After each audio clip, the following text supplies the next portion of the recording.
চাঁদপুরের পদ্মা মেঘনায় চলছে মাছ ধরায় 2 মাসের নিষেধাজ্ঞা।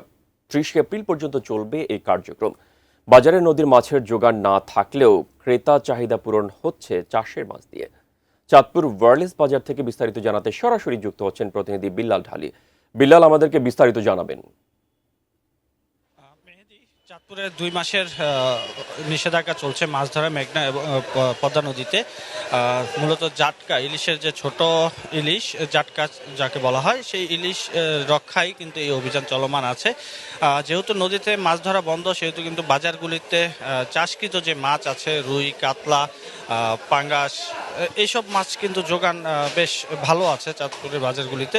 কিন্তু যোগান ভালো থাকলেও মাছের দাম কিন্তু তুলনামূলক একটু বাড়তি আছে। ব্রেকফাস্ট, টিফিন কিংবা স্ন্যাক টাইমে মজাদার আয়োজন মানে অল টাইম ব্রেড। আমরা ঈদের আগে যেমনটা মাছের দাম দেখেছিলাম, সেখান থেকে বর্তমান সময়ে কিন্তু 20 থেকে 50 টাকা কেজি প্রতি মাছের দাম বৃদ্ধি পেয়েছে। আমি যদি বলি 200 টাকার নিচে শুধুমাত্র পাঙ্গাস এবং তেলাপিয়া মাছ ছাড়া অন্য কোনো মাছ কিন্তু 200 টাকা কেজির নিচে বাজারে নেই এই মুহূর্তে।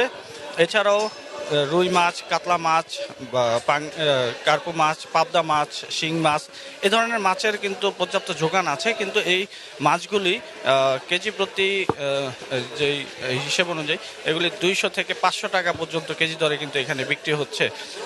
তবে এই সময়টাতে যেহেতু মাছের যোগান কম, ক্রেতা কিন্তু বেশ বাজার মুখী আছে।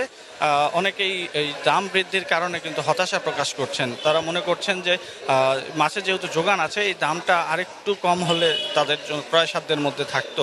এছাড়াও 30 এপ্রিল পর্যন্ত কিন্তু এই মেঘনা নদীতে অভিযান চলবে। তারপর থেকে নদীতে মাছ ধরা শুরু হবে। তখন মাছের যোগান বাড়লে বিক্রেতারা বলছেন যে হয়তোবা মাছের দাম বর্তমান বাজারে যেটি আছে, এটি হয়তো আরও কিছুটা কমে আসার সম্ভাবনা তারা দেখছেন। মেহেদী।